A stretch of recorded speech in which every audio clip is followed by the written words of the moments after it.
Hello everyone, welcome to AS classes. हमने class 1 में basic पढ़ा था स्पीड, टाइम और डिस्टेंस का। आइए हम इसका दूसरी क्लास में उसके कुछ क्वेश्चन प्रैक्टिस हमने लास्ट क्लास में की थी, उसी को कंटिन्यू करते हुए कुछ क्वेश्चन प्रैक्टिस करते हैं। मैंने लास्ट क्लास में आपको ये क्वेश्चन देके इसका आंसर कमेंट करने को कहा था। आइए इस क्वेश्चन का सोल्यूशन आज देख लेते हैं। पहले तो इस क्वेश्चन का यदि आप लोगों ने ट्राई किया है तो इसका करेक्ट आंसर है सी, 54। आइए इसका कुछ सोल्यूशन देखते हैं। सोल्यूशन कैसा था, मैंने आपको क्लास में बताया था कि हमने प्रोपोर्शनैलिटी के आधार पर पढ़ा था कि speed is equal to distance upon time से हमने ये पढ़ा था कि speed is inversely proportional to time, ये हम जानते थे। तो इसी के आधार पे मैंने आपको एक क्वेश्चन सॉल्व करके दिखाया था, ये उसी पे बेस्ड क्वेश्चन है। आइए इसे सॉल्व करते हैं। Rocky covers a certain distance at 60% of his usual speed. He reaches the destination late by 36 minutes. His usual time to reach the destination. पहले तो मैं बात करता हूँ स्पीड की। स्पीड के लिए हमें वह सीधा सीधा बोल रहा है कि वह पहले एक नॉर्मल 100% स्पीड से चलता था, लेकिन अभी वह कितने से चल रहा है, 60% स्पीड से।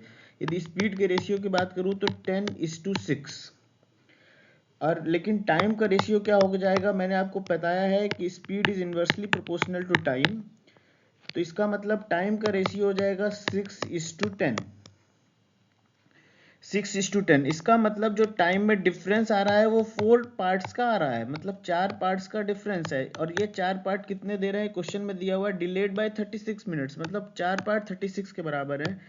तो ये क्लियर है कि यहाँ से 1 part is equal to 9 minutes के इक्वल है 1 पार्ट। जब वह 100% स्पीड से चल रहा था तो उसे टाइम लग रहा था 6। तो इसका मतलब उसे यूजुअल जो टाइम लग रहा होगा, यूजुअल टाइम जो है वह है 6 × 9। 9 6 या 54 मिनट्स उसे टोटल लगते हैं यूजुअल। लेकिन जब वह 60% स्पीड से चल रहा है तो 36 मिनट्स डिलेड होता है। इसका मतलब राइट आंसर इज सी। शायद आपको ये समझ में आ गया होगा। आइए अब आज इसके आगे की कुछ क्वेश्चन प्रैक्टिस करते हैं। अगला क्वेश्चन देखते हैं।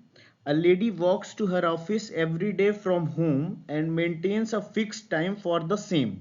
एक निश्चित टाइम पे वह घर से निकलती है, एक स्पीड से चलती है और सेम टाइम पे पहुंचती है। On the day she decreases her speed by 25%, by what fraction of her usual time will she be late on that day. यदि वो अपनी स्पीड को 25% कम कर लेती है तो कितना फ्रैक्शन होगा जो अपने यूजुअल टाइम से लेट पहुंचेगी। ऑप्शंस देखते हैं। Option number A 1/3, option number B 1/4, option C 1/6 and the last option D is 2/3। आइए इसे सॉल्व करते हैं। वह इस पहले तो इसमें भी कॉन्सेप्ट वही है, speed is inversely proportional to 1/t, basic यही रहेगा। आइए इस क्वेश्चन को सॉल्व करते हैं। स्पीड का यदि बात करें तो वह एक नॉर्मल स्पीड जो है उसकी 100% है, लेकिन अभी उसने 25% से बाय 25%। जब भी वह बाय बोले इसका मतलब उसने 25% घटा दी है, ना कि 25 कर ली है। घटा दी है का मतलब 100 - 25 इज इक्वल टू 75, मतलब अभी वह चल रही है 75 स्पीड से। यदि आप इसे 25 से कर दें तो 4:3 का रेशियो हो गया स्पीड का। यदि आप बात करेंगे टाइम की तो टाइम का रेशियो 3:4, कोई डाउट नहीं। मतलब जब वह 100% से चलती थी तो उसे 3 पार्ट्स लगते थे टाइम के, लेकिन अभी वह 75 से चल रही है तो उसको 4 पार्ट्स लगेंगे। तो डिफरेंस कितना हुआ, 1 पार्ट का डिफरेंस हुआ, लेकिन किस पे 1/3 जो है वो उसे एक्स्ट्रा टाइम लगेगा। तो इसका राइट आंसर होगा 1/3। देखिए करेक्ट आंसर 1/3। आइए अगला क्वेश्चन देखते हैं। Question number 7। A man goes from his house to a vegetable market at a speed of 15 km/h and walked back at a speed of 10 km/h. If the whole journey took 2 hours 30 minutes, find the distance from his house to the vegetable market. Distance निकालनी है। एक आदमी है, ये वह उसका घर है, यहाँ पर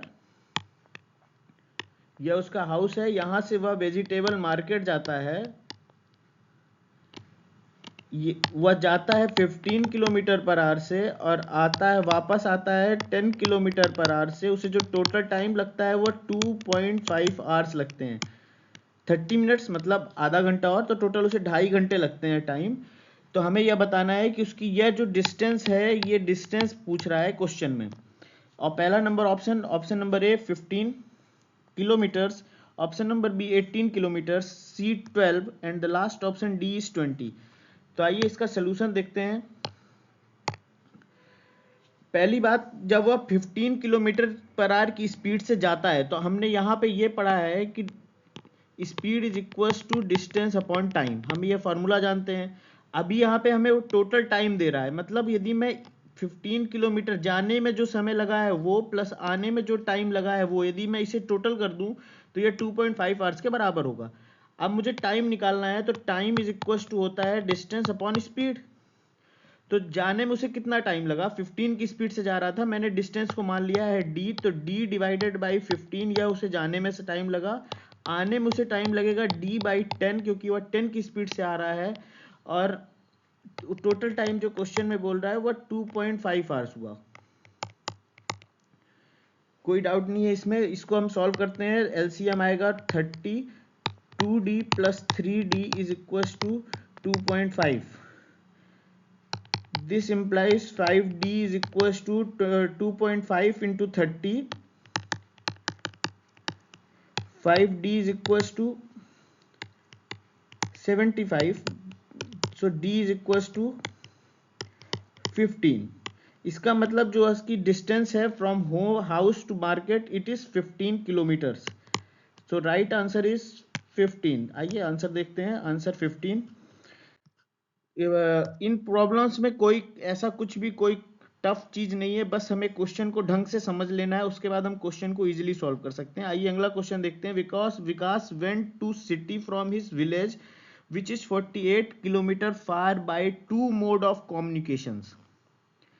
ही covered some part of distance by cycle and rest part by bus. Average speed of cycle is 16 km per hour, while that of bus is 40 km per hour, and he covered total distance in 2 hours. Find the distance covered by him going by cycle. Option number A 20.33 kilometers, option number B 21.33 kilometers, C 24.33, and the last option D is 25.33 kilometers. इसमें यह कह रहा है कि वो अपने village से city जाता है, विलेज से सिटी जाता है और इसकी डिस्टेंस है 48 किलोमीटर्स। लेकिन इसमें वह 2 पार्ट में जर्नी करता है। कुछ वह पार्ट जो x मान लिया मैंने, x जो वह साइकिल से कवर करता है, x पार्ट वह साइकिल से कवर करता है, और जो बचा पार्ट है वह उसे बस से कवर करता है। साइकिल में उसकी स्पीड रहती है 16 किलोमीटर पर आवर और बाय बस 40 किलोमीटर पर आवर। तो हमें यह बता, और टोटल डिस्टेंस वह 2 घंटे में ट्रेवल कर लेता है। तो बताइए कि उसने कितनी डिस्टेंस साइकिल से कवर किया है। क्वेश्चन बिल्कुल इजी है, लास्ट वाले जैसे मैंने लास्ट क्वेश्चन किया है सेम वैसे ही से करना है। बस आपको यह पता है कि टाइम निकालना है, time is equal to distance upon speed, बस उसी फॉर्मूले पे टाइम निकाल दीजिए। पहला डिस्टेंस मैंने माना साइकिल से हुआ x डिस्टेंस कवर करता है, तो x डिवाइडेड बाई साइकिल की स्पीड है 16 प्लस जो बचा हुआ डिस्टेंस है जो वह बस से कवर करता है। यदि 48 टोटल डिस्टेंस है, x वह साइकिल से कवर करता है, तो बचा हुआ डिस्टेंस 48 माइनस एक्स, यह डिस्टेंस वह बस से ट्रेवल कर रहा है। तो 48 minus x divided by speed 40 है is equal to total time 2 hours. आइए इसे सॉल्व कर लेते हैं। 80 आएगा LCM, 5x plus 2 into 48 minus x is equal to 2, 3x plus 96 is equal to 160, 3x is equal to 64, x is equal to 64 by 3, this will become a 21.33। So the right answer is 21.33। आइए right answer देखते हैं, बिल्कुल सही है, कुछ नहीं है, basic हमें एक ही फॉर्मूला है, बस वही उसी फॉर्मूले को यूज करना है। बस क्वेश्चन को एक बार ध्यान से पढ़ना है, क्वेश्चन जब तक आप ध्यान से नहीं समझेंगे तब तक ये प्रॉब्लम आपको टफ लगेगी। आइए अब हम थोड़ा आगे का कॉन्सेप्ट पढ़ते हैं, एवरेज स्पीड। एवरेज स्पीड जैसा नाम से समझ में आ रहा है कि वह 2-3 पार्ट में जर्नी होगी और तीनों पार्ट का एवरेज क्या होगा। इसको तो एवरेज कैसे निकालते हैं, उसका एक फॉर्मूला, बेसिक फॉर्मूला है, speed is equal to distance upon time, हम जानते हैं, बस वही फॉर्मूला है कि हमें क्या कर average speed is equal to होता है टोटल डिस्टेंस, मतलब यदि मैं 3 पार्ट में चला हूं तो मैं कितनी डिस्टेंस चला हूं, d1 d2 d3। और मान लीजिए इसमें मुझे t1 टाइम लगा था, इसमें t2 लगा था, इसमें t3 लगा था। तो यदि मुझे 3 पार्ट की इस जर्नी का पूछेगा तो इसका एवरेज स्पीड निकालने के लिए मुझे टोटल डिस्टेंस निकालनी है। टोटल डिस्टेंस क्या हो जाएगी, d1 plus d2 plus d3 divided by total time. Time लगा t1 t2 और t3, तो t1 plus t2 plus t3 यही इसका एवरेज स्पीड है। एवरेज स्पीड में कुछ नहीं करना है, सारे डिस्टेंस को जोड़ देना है और सारे टाइम को जोड़ के डिवाइड कर देना है, एवरेज स्पीड आ जाएगी। आइए एक एवरेज स्पीड का एक सिंपल सा प्रॉब्लम लेते हैं, उसे सॉल्व करके कुछ समझने की कोशिश करते हैं। Distance between two stations P and Q is 500 kilometers. A train covers the journey from P to Q at 60 km per hour and return back to P with a uniform speed of 40 km per hour. Find the average speed of the train during the whole journey. कोई एक train है वह P से Q तक जाती है जिसके बीच की डिस्टेंस है 500 किलोमीटर। एक बार वह जाती है तो जाने के समय उसका स्पीड रहती है 60 किलोमीटर पर आवर, और जब वापस आती है तो स्पीड रहती है 40 किलोमीटर पर आवर। हमसे पूछ रहा है इस पूरी जर्नी में एवरेज स्पीड क्या होगी। एवरेज स्पीड का मैंने आपको फॉर्मूला बताया, हमें क्या लिखना है, total distance upon total time. तो यहाँ पे पहले आप सारे ऑप्शंस देख लीजिए। Option number A 48 kmph, 55 kmph, 28 kmph and the last option is 60 kmph। अब इस केस में टोटल डिस्टेंस क्या होगी, टोटल डिस्टेंस आप यदि देखें तो यह 500 किलोमीटर की डिस्टेंस जाती है और वापस भी 500 ही आती है, मतलब टोटल डिस्टेंस होगी 500 plus 500 divided by total time. अब मुझे पता है टाइम इज इक्वल्स टू होता है डिस्टेंस अपॉन स्पीड। तो जब वह P से Q जा रही थी तो 60 की स्पीड थी, डिस्टेंस तो 500 ही था, तो जाने के समय उसे जो टोटल समय लगा है वो 500 डिवाइडेड बाई 60, और जब वापस आ रही थी तो स्पीड थी 40 किलोमीटर पर आवर। तो डिस्टेंस तो 500 ही थी, 40 की स्पीड से वह वापस आई। अब इसे सिंपली सॉल्व करना है, आपको आंसर आ जाएगा। टोटल हो गया 1000 डिवाइडेड बाई एलसीएम आएगा 12, 6 2 जा 100 प्लस 3 जा 150, 1000 इंटू 12 डिवाइडेड बाई 250, 254 जा 4 12 जा हो गया आपका 48 किलोमीटर पर आवर। यह हो गई एवरेज स्पीड। तो राइट आंसर हो गया 48 kmph। देखिए करेक्ट आंसर ए 48 kmph। अब एवरेज स्पीड में हम आप यदि प्रॉब्लम देखेंगे तो जो हमसे क्वेश्चंस पूछे जाते हैं वह बिल्कुल सीधे सीधे क्वेश्चन पूछे जाते हैं। कई बार होता है डिस्टेंस कांस्टेंट हो जाती है, जैसे हमने लास्ट क्वेश्चन पढ़ा कि 500 जाना है और 500 आना है। जब भी ऐसा केस हो कि डिस्टेंस कांस्टेंट हो, सेम डिस्टेंस ट्रेवल करनी हो, मतलब डी डी डी करना हो, मान लीजिए आपने 3 बार 3 ब्रेक जर्नी की है और तीनों बार सेम डिस्टेंस ट्रेवल की है, टाइम अलग अलग लगा है, t1 t2 t3 लगा है, तो ऐसे केस में एवरेज स्पीड का फॉर्मूला देखिए, डायरेक्ट फॉर्मूला लिखा हुआ है 2s1 s2 upon s1 plus s2। s1 first break journey की स्पीड, सेकेंड वाली की स्पीड, फर्स्ट का स्पीड, सेकेंड का स्पीड, खाली आपको यही फॉर्मूला याद रखना है 2s1 s2 upon s1 plus s2। अब यदि आप इसे देखना, इसे सोल्यूशन देखना चाहें, मान लीजिए मैं अभी तीसरे को हटाता हूं, हमने दो डिस्टेंस ट्रेवल किए, इस जर्नी इस पहले पार्ट में s1 स्पीड थी, दूसरे पार्ट में s2 स्पीड थी। तो जो टोटल एवरेज स्पीड का फॉर्मूला हमने पढ़ा था अभी कि total distance upon total time, तो टोटल डिस्टेंस हो जाएगा d plus D 2d divided by time. Time की यदि बात करें तो टाइम देखिए, आपको फर्स्ट जर्नी में जो हमें टाइम लगा होगा वो d अपॉन s1, और सेकंड जर्नी में जो टाइम लगा होगा d अपॉन s2। तो इसका मतलब 2d अपॉन 3 कॉमन ले लेता हूँ, 1 upon s1 plus 1 upon s2, d से d कट गया, यहाँ पे बचा 2s1 s2 upon s1 plus s2। तो इसका मतलब एवरेज स्पीड का फॉर्मूला सिंपल है, यदि डिस्टेंस कांस्टेंट हो जाए तो 2s1 s2 upon s1 plus s2। आइए इसी पे रिलेटेड एक प्रॉब्लम सॉल्व करते हैं, उससे आपको ज़्यादा कॉन्सेप्ट क्लियर हो जाएगा। क्वेश्चन कह रहा है a person cover a certain distance by bus at 45 kilometre per hour and immediately return to the starting point by car at a speed of 80 kilometre per hour. एक person है वह bus से 45 kilometre per our से जाता है, and immediately return to the starting point, मतलब जहां भी जाता है उससे वापस ही रिटर्न आ जाता है वह कितनी स्पीड से, 80 किलोमीटर पर आवर की स्पीड से। What is his average speed during the whole journey. Option देखते हैं, option number A 63.2, option number B 57.6, option number C 73.5 and the option D is 45.5 kilometre per hours. मैंने आपको formula बताया 2s1s2 upon s1 plus s2। Simple formula है, s1 की जगह मैं रख देता हूँ 45, s2 की जगह रख देता हूँ 80 divided by 45 plus 80। 2 into 45 into 80 divided by, अब इसे सम करेंगे तो 125, 5 9 जा 25, 5 और 16, 288 डिवाइडेड बाई 5। इसे आप डिवाइड करेंगे तो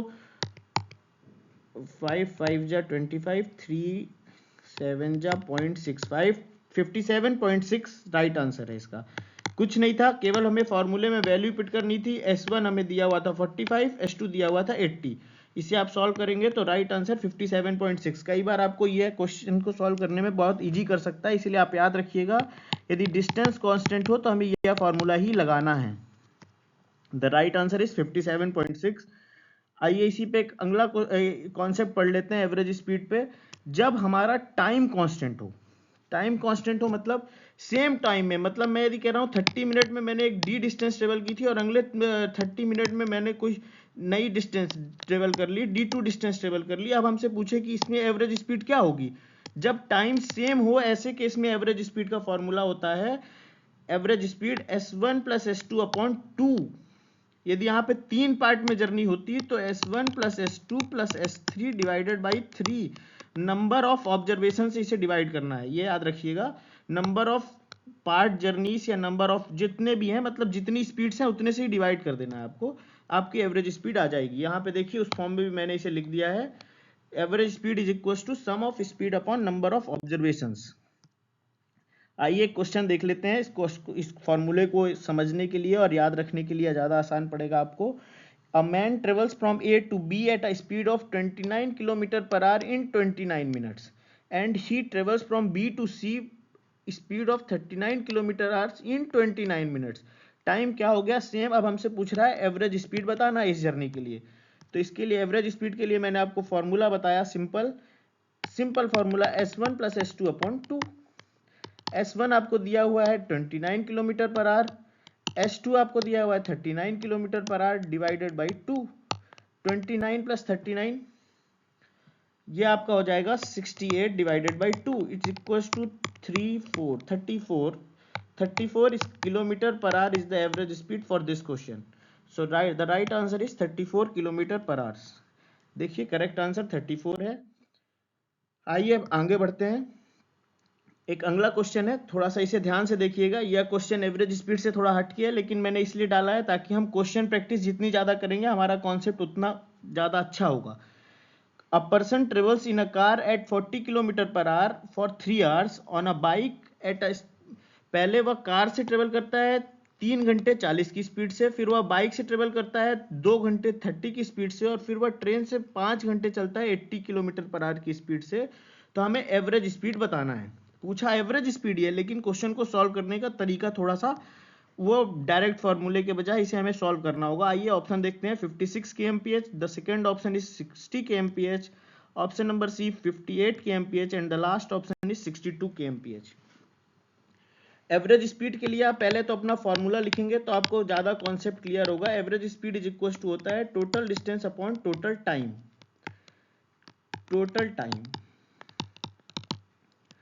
टोटल डिस्टेंस वह कितना चलता है, यदि वह 3 घंटे 40 की स्पीड से कार से चलता है तो उसे कितना डिस्टेंस चलेगा, वो 120। 2 घंटे 30 की स्पीड से चलता है तो 60 किलोमीटर डिस्टेंस चलेगा, और 5 घंटे 80 की स्पीड से चलता है तो 400 किलोमीटर चलेगा। इसका मतलब यदि टोटल डिस्टेंस पूछा जाए तो 120 प्लस 60 प्लस 400। टोटल टाइम की बात करें तो टाइम तो डायरेक्ट क्वेश्चन में दिया हुआ है 3 प्लस 2 प्लस 5, 120 580 टोटल हो गया डिवाइडेड बाई 5 5 10। इसका मतलब एवरेज स्पीड इस जर्नी के लिए जो उसकी आ रही है वो 58 kmph। सिंपल प्रॉब्लम था, डायरेक्ट फॉर्मूले पे था, बस आपको यह याद रखना है कि average speed is equal to total distance upon total time. The right answer is question number 13। The speed of a bus without stoppage is 40 kilometre per hour and with stoppage is 32 kilometre per hour. How many minutes per hour does the bus stop. यदि bus stoppage के साथ चलती है, मतलब बिना stoppage के चलती है, तो 40 किलोमीटर पर आवर की स्पीड से चल रही है। यदि वह बस स्टॉपेज के साथ चलती है तो 32 किलोमीटर पर आवर की स्पीड से चलती है। तो हमें यह बताना है कि एक घंटे में कितने मिनट बस रुक रही है। Option A 18, option B 15, option C 12 and the last option D 16। यह क्वेश्चन इंपॉर्टेंट है, इसे थोड़ा समझने की कोशिश करिएगा। पहले मैं यह निकालता हूं कि बस जो हमें यहां पे कह रहा है वह एक घंटे में बस कितना चल रही है, 40 किलोमीटर। 60 मिनट में मतलब 40 किलोमीटर बस चल रही है, यही रेट है इसका। तो 1 किलोमीटर चलने में बस को कितना समय लग रहा है? 1 किलोमीटर को बस में को चलने में लग रहा है 60 डिवाइडेड बाई 40 मिनट्स। इसका मतलब 1 किलोमीटर चलने में बस को 1.5 मिनट का समय लग रहा है। 1.5 मिनट का समय लग रहा है 1 किलोमीटर चलने में। जब वह 32 किलोमीटर की स्पीड से चल रही है तो उसमें डिफरेंस कितने का है? 8 किलोमीटर का उसके पास रिलीफ है, मतलब वह 8 किलोमीटर का उसके पास रिलीफ है। तो 8 किलोमीटर चलने में उसको कितना टाइम लगेगा? 1.5 इंटू 8, इसका मतलब 12 मिनट का उसके पास रिलीफ है इस केस में, जब उसकी स्पीड 32 रहेगी। तो 12 मिनट का रिलीफ मतलब वह 12 मिनट रुक के चलेगी। तो द राइट आंसर इज 12। बस कॉन्सेप्ट कुछ नहीं है, थोड़ा ध्यान से देखिएगा, ये क्वेश्चन बन जाएगा, लेकिन थोड़ा सा ट्रिकी क्वेश्चन है, इसलिए इसे ध्यान रखिएगा। इसका देखिए राइट आंसर है 12। आइए आगे बढ़ते हैं, थोड़ा सा एक कॉन्सेप्ट पढ़ते हैं रिलेटिव स्पीड का।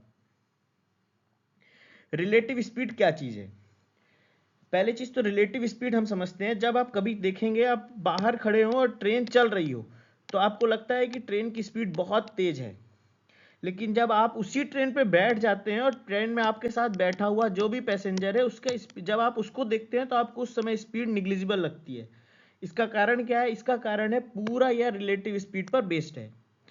अब रिलेटिव स्पीड पर बेस्ड कैसे है? यहाँ पे दो केस हो सकते हैं कि जब मैं एक बाहर ऑब्जेक्ट है और जो चीज दूसरी चल रही है हम उसे दूर से देख रहे हैं, और जब हम उसी ऑब्जेक्ट पर बैठ जाते हैं तो क्या होता है, हमें ट्रेन की स्पीड क्या लगती है? ट्रेन रुकी हुई लगती है। जब हम ट्रेन पर बैठ जाते हैं तो ट्रेन हमें रुकी हुई लगती है और बाकी चीजें चलती हुई दिखती है। और लेकिन जब हम बाहर से देखते हैं तो हमें ट्रेन चलती हुई दिखती है और हम रुके हुए दिखते हैं। इसका केवल और केवल कॉन्सेप्ट रिलेटिव स्पीड से बेस्ड है।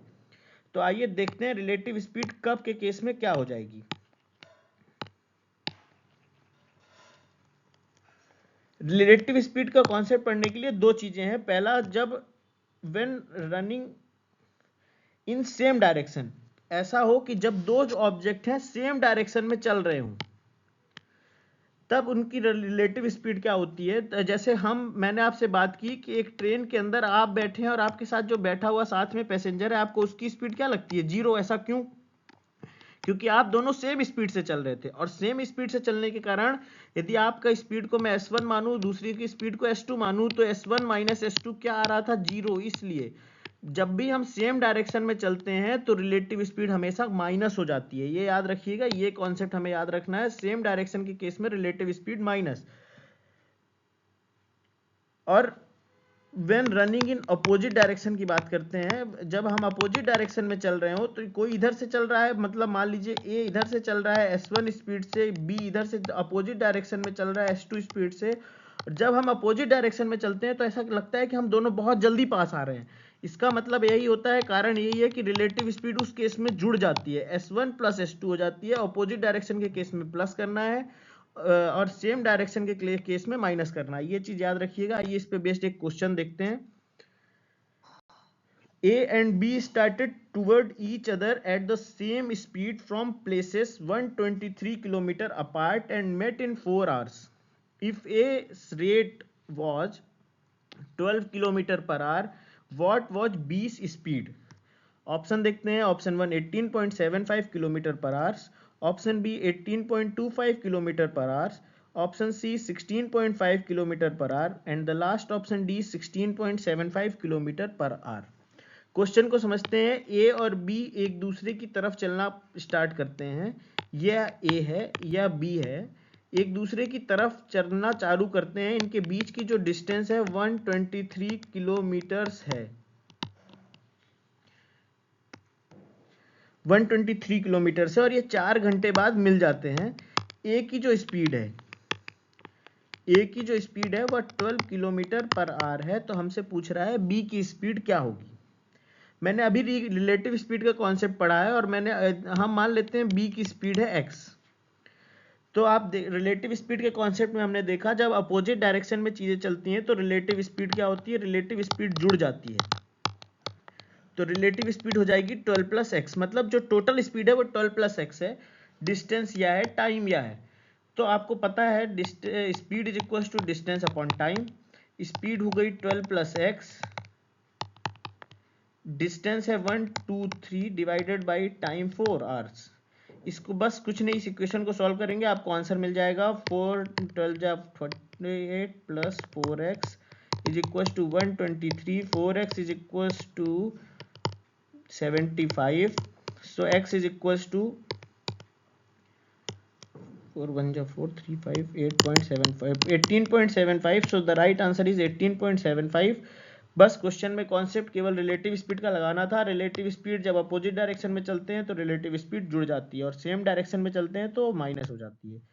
आइए अगला क्वेश्चन देखते हैं।